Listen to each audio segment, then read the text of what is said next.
सिद्धि वित्त आकार आईएएस के यूट्यूब चैनल पे मैं विश्वजीत सिंह आप सभी का स्वागत करता हूं। समीक्षा अधिकारी एवं सहायक समीक्षा अधिकारी 2023 के लिए जो प्रारंभिक परीक्षा होने वाली है उसके लिए हम प्रीवियस ईयर के क्वेश्चन को सॉल्व कर रहे थे, जिसमें हम इकोनॉमी के सेक्शन को देख रहे थे। ठीक, तो उसके आगे के जो क्वेश्चन है 25 क्वेश्चन का जो सेट है उसको हम सॉल्व करेंगे। तो पहला क्वेश्चन है, उसमें पहला क्वेश्चन है निम्नलिखित में से कौन मध्याह्न भोजन योजना को प्रारंभ और व्यवस्थित नहीं करता है। इसमें पूछ रहा है कि कौन जो है इसको व्यवस्थित एवं प्रारंभ का ये भागीदारी नहीं निभाता है।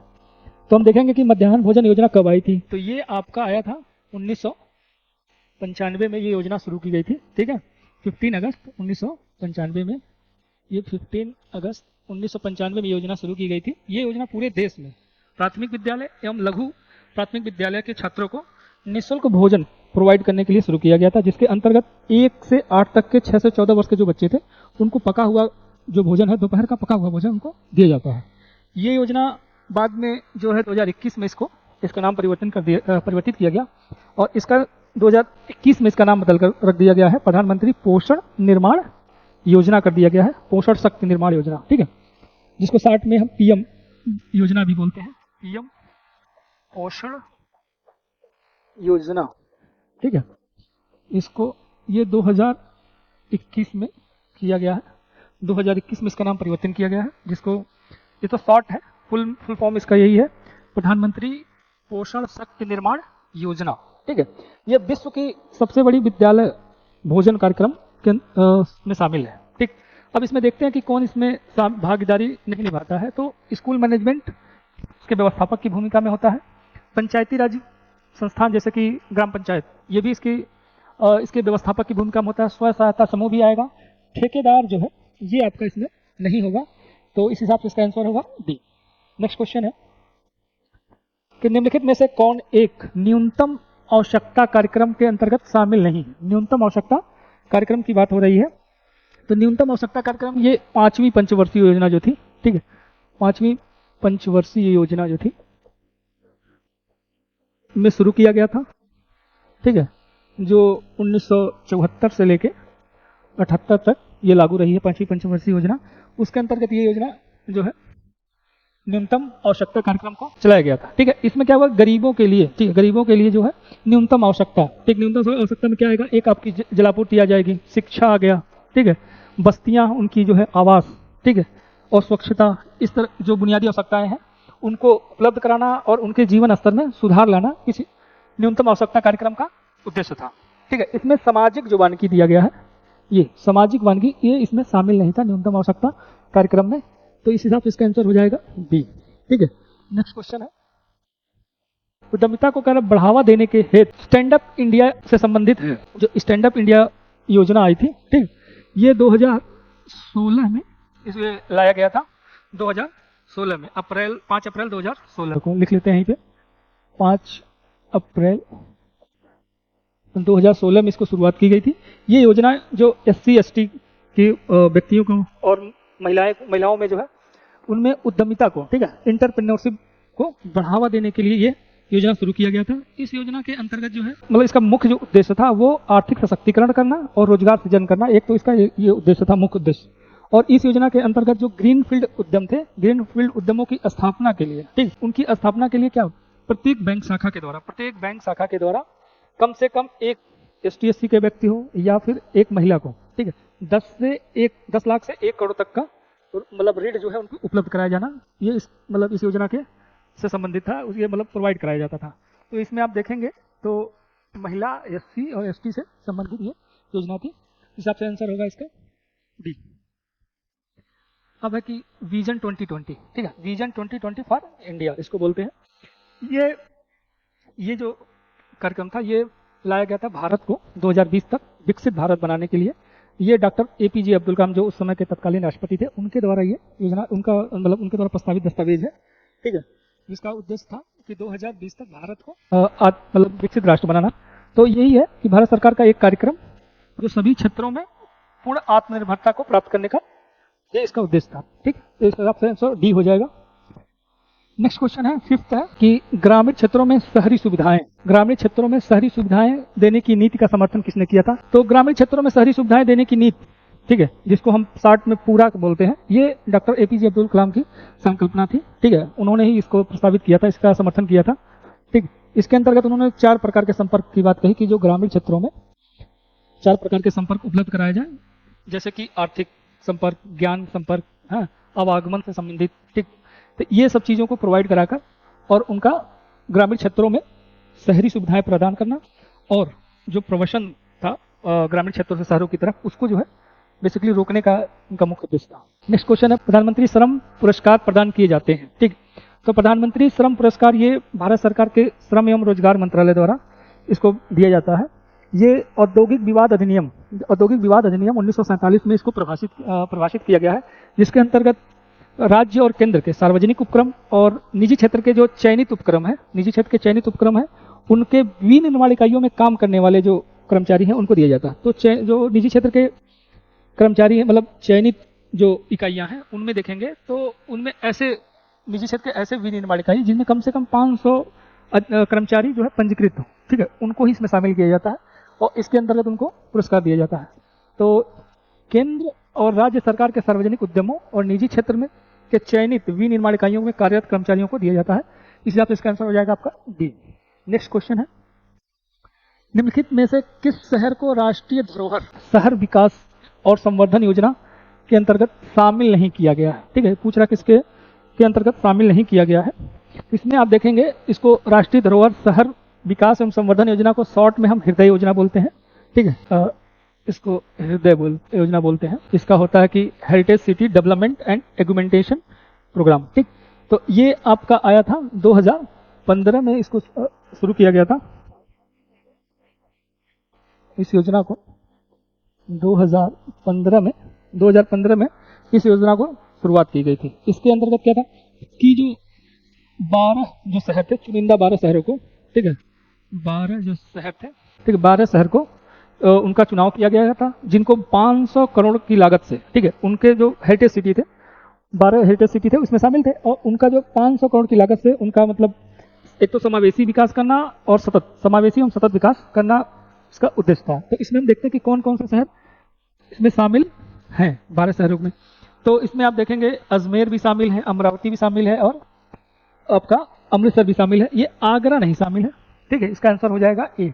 इसमें आप उत्तर प्रदेश से देखेंगे तो उत्तर प्रदेश से एक तो मथुरा है, मथुरा मैं यहाँ लिखता हूँ, मथुरा है, और आपका वाराणसी भी है। ठीक है, ये 2 शहर इसमें उत्तर प्रदेश में शामिल है। बाकी आप अजमेर है, अमृतसर है, अमरावती है, ठीक, गया है, पुरी है, द्वारका, वारंगल है, हाँ, वलकानी है, कांचीपुरम, अमरावती, ठीक, बदामी, ये सारे शहर जो है टोटल 12 शहर इसमें शामिल है।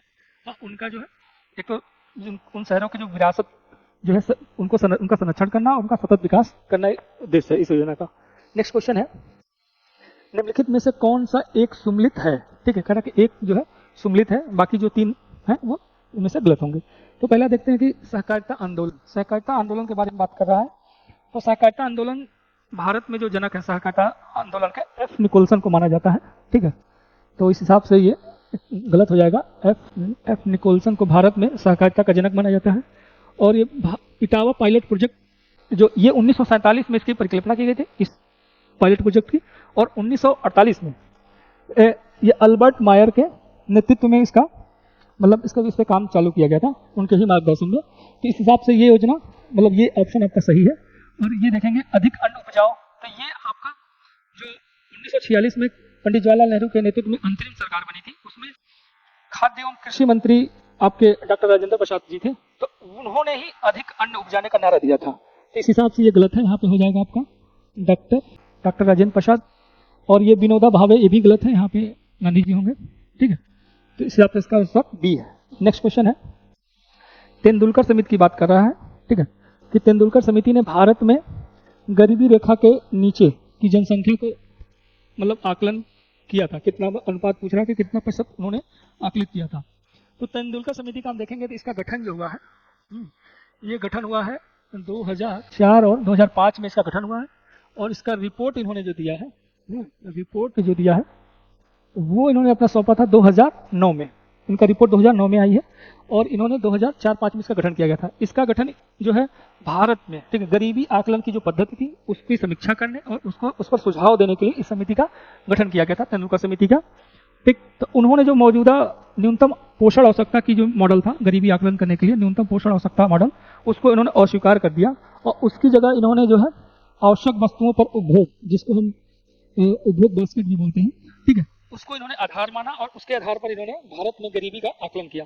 तो उस आकलन के अनुसार भारत में उस समय उन्होंने बताया था कि 37.2% जनसंख्या जो है गरीब है। ठीक, उसमें देखेंगे तो आपको ग्रामीण क्षेत्रों के लिए, ठीक है, ग्रामीण क्षेत्र के लिए इन्होंने 27 रुपए प्रतिदिन प्रति व्यक्ति, ठीक है, प्रतिदिन और प्रति व्यक्ति, और शहरी क्षेत्रों के लिए इन्होंने 33 रुपए ये प्रतिदिन और प्रति व्यक्ति, ठीक है, इसको इन्होंने आधार माना था। ठीक, इसी के आधार पर इन्होंने इसका आकलन किया था। इसका आंसर है बी। नेक्स्ट क्वेश्चन है, निम्नलिखित में से किसको गरीबी का सामाजिक सूचक नहीं समझा जाता? ठीक है, पूछ रहा है कि सोशल इंडिकेटर ऑफ पॉवर्टी। ठीक, इसमें आप देखेंगे तो गरीबी का जो सामाजिक सूचकांक में मतलब शिक्षा भी आती है, ठीक, स्वास्थ्य आएगा, रोजगार, बेरोजगारी, इसमें अपराध भी आपका आ जाएगा, ठीक है, अपराध, हाँ, और भी चीजें शामिल हैं इसमें, उपभोग, ठीक है, आपका उपभोग का क्या स्तर है, ये सब क्या गरीबी के सामाजिक सूचक हैं। ठीक, इसमें परिवहन साधनों का जो संख्या कम है ये इसमें शामिल नहीं है, इसलिए आप इसका आंसर हो जाएगा ए। नेक्स्ट क्वेश्चन है, भारत में गरीबी अनुमानों का आधार पूछ रहा है कि भारत में गरीबी अनुमानों का आधार कह रहा है कि क्या है। तो भारत में गरीबी अनुमानों का आधार है जो परिवार का उपभोग व्यय होता है, उसी के आधार पर गरीबी का जो आकलन किया जाता है, इसलिए आप इसका आंसर होगा सी। नेक्स्ट क्वेश्चन है, सार्वजनिक वितरण प्रणाली के संबंध में निम्नलिखित कथनों पर विचार कीजिए। ठीक है, तो इसको हम देखेंगे तो वर्ष 1960 में, ठीक है, वर्ष 1960 में भोजन की कमी के कारण अभावग्रस्त जो शहरी क्षेत्र थे उन शहरों में ये कार्यक्रम जो सार्वजनिक वितरण प्रणाली का इसको शुरुआत किया गया था, ये 1960 के दशक में ये आएगा। और इसका जो उद्देश्य था ये कीमत सहायक कार्यक्रम की तरह प्रारंभ किया गया था, कीमत सहायक कार्यक्रम के रूप में प्रारंभ किया गया था, और इसका जो मुख्य उद्देश्य था वो सब्सिडाइज कीमतों पर ही आवश्यक वस्तुओं को प्रदान करना इसका उद्देश्य था। ठीक है, अब इसमें हम देखते हैं कि कह रहा कि खाद्य सब्सिडी, जो थर्ड इसका स्टेटमेंट है कि खाद्य सब्सिडी राज्य सरकारों द्वारा दी जाती है। ठीक है, तो खाद्य सब्सिडी में तो देखेंगे कि क्या क्या शामिल है। तो खाद्य सब्सिडी में आपका एमएसपी द्वारा, ठीक है, एमएसपी द्वारा किसानों को दी जाने वाली सब्सिडी, ठीक, और एफसीआई का जो क्रय परिचालन, ठीक है, ऑपरेशनल जो खर्च होता है, परिचालन लागत, ठीक है, ये परिचालन लागत हो गया एमएसपी द्वारा किसानों को दी जाने वाली, और एक उपभोक्ता सब्सिडी जो सार्वजनिक वितरण प्रणाली द्वारा उपभोक्ता, ये सब्सिडी जो होती है, सब्सिडी ये शामिल होता है किसके अंतर्गत? खाद्य सब्सिडी के अंतर्गत ये तीन जो है शामिल होते हैं। ठीक है, और जो इन सारी सब्सिडियों को भारत सरकार द्वारा जो एफसीआई को दिया जाता है, ये राज्य सरकार यहाँ पे नहीं होगा, यहाँ पे ये एफसीआई को दिया जाता है। ठीक है, ये एफसीआई को दिया जाता है, ये राज्य सरकार, ये गलत है। इस हिसाब से ये स्टेटमेंट आपका गलत हो जाएगा और 1 और 2 आपका सही हो जाएगा।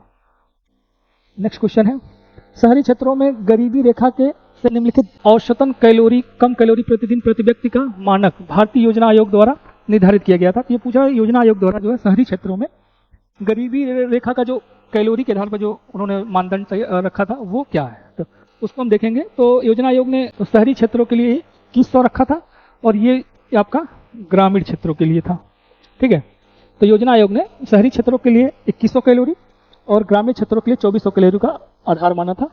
बाद में इसी का ही जो परिवर्तन जो तेंदुलकर समिति अभी पीछे हमने डिस्कस किया है, इसी मॉडल को इन्होंने अस्वीकार करके आवश्यक वस्तुओं पर उपभोग को इन्होंने वाली जो मॉडल था उपभोग बास्केट वाला, उसको उन्होंने रखा था।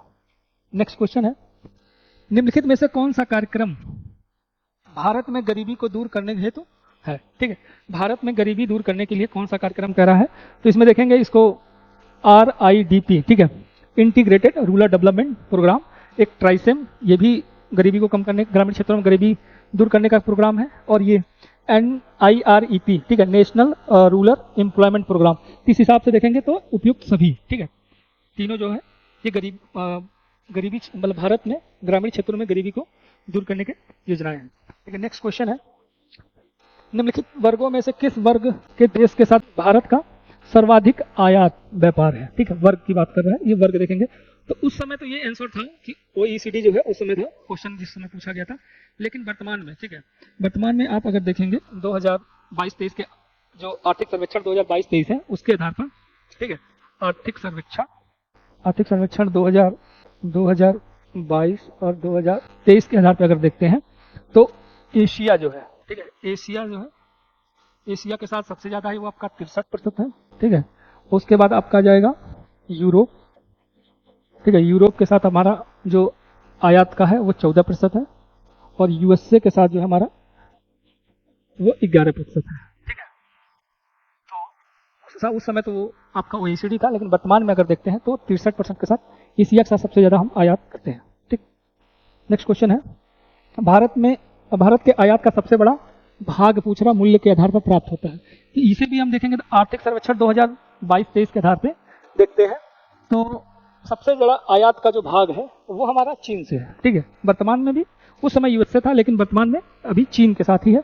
सेकंड नंबर पे आपका अमेरिका है, ठीक है।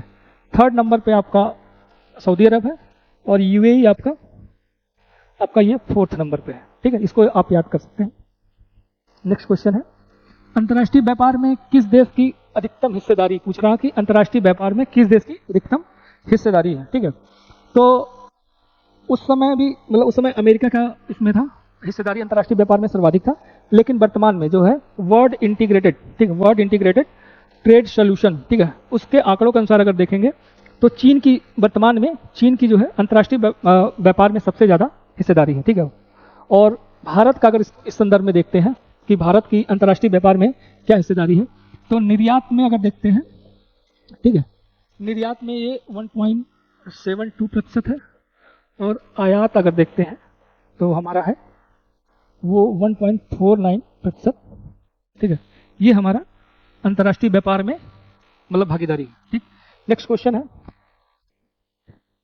पूछ रहा है कि ECGC, ठीक है, इसको बोलते हैं एक्सपोर्ट, ठीक है, एक्सपोर्ट क्रेडिट गारंटी कॉर्पोरेशन, ठीक है, एक्सपोर्ट क्रेडिट गारंटी कॉर्पोरेशन। इसकी स्थापना जो हुई है वो आपके 1957 में इसकी स्थापना हुई है। इसका बेसिक उद्देश्य ये था कि जो देश से वस्तु एवं सेवाओं का जो निर्यात है उसका ऋण जोखिमों को कवर करने के लिए इसकी स्थापना हुई थी, ठीक है। तो ये निर्यात के वित्तीयन और बीमा से संबंधित है, ठीक है, क्योंकि ये उनके ऋण जोखिमों को कम करता है।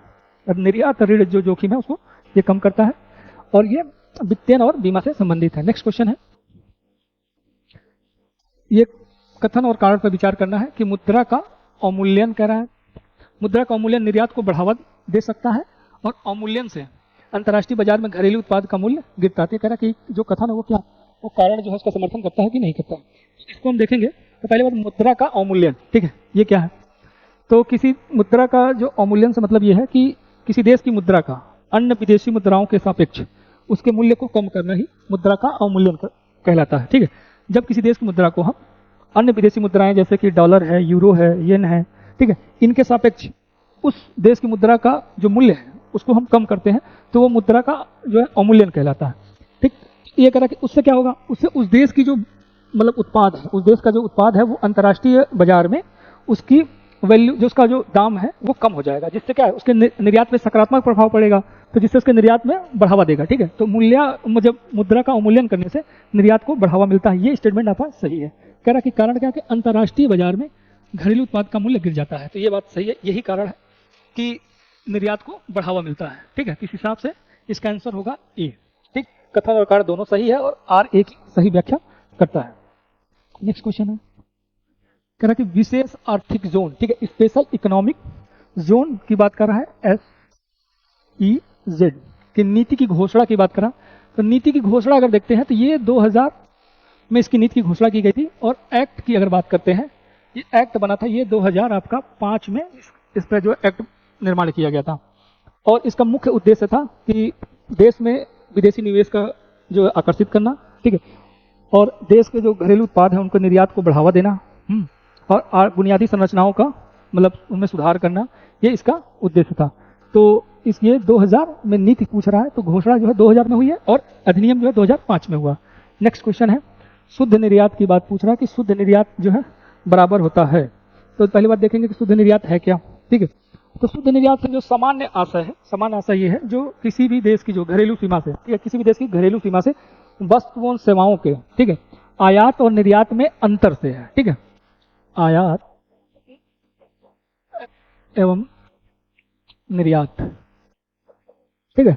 आयात और निर्यात में अंतर, जो डिफरेंस है से है, ठीक है। यही इसका शुद्ध निर्यात से मतलब इसका मतलब है। तो ये आप देखेंगे तो इस हिसाब से इसका आंसर हो जाएगा सी, ठीक है।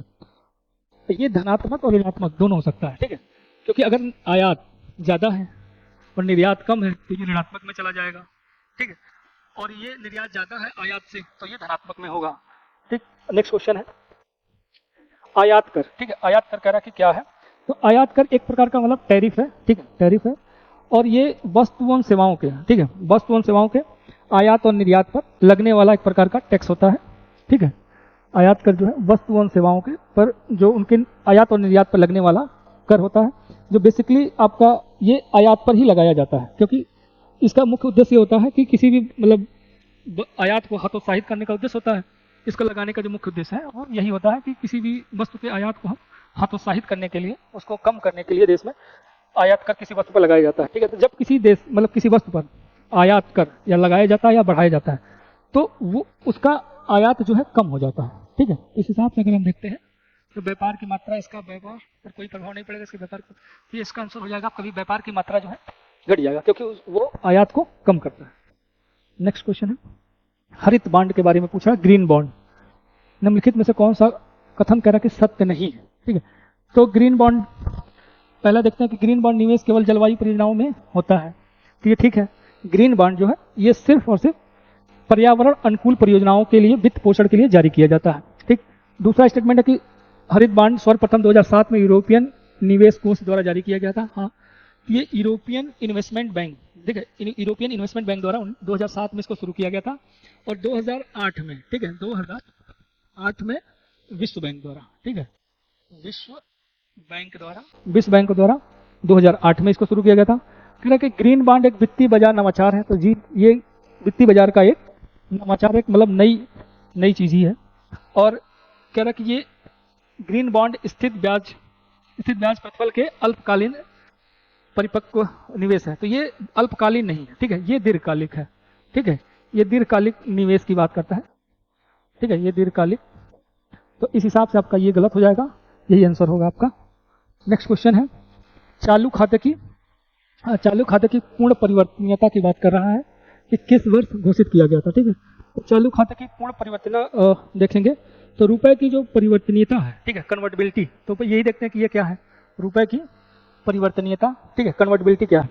तो इसका जो एक सामान्य आशय ये है, जब रुपए का विदेशी मुद्राओं में, ठीक है, और विदेशी मुद्राओं का रुपए में स्वतंत्र रूप से बिना किसी हस्तक्षेप के स्वतंत्र रूप से उनका परिवर्तन संभव हो सके, यही इसका सामान्य आशय है, ठीक है, रुपए की परिवर्तनीयता का, कि मतलब रुपए का विदेशी मुद्राओं में और विदेशी मुद्राओं का रुपए में बिना किसी हस्तक्षेप के स्वतंत्र रूप से परिवर्तन संभव हो, ये इसका सामान्य आशय है।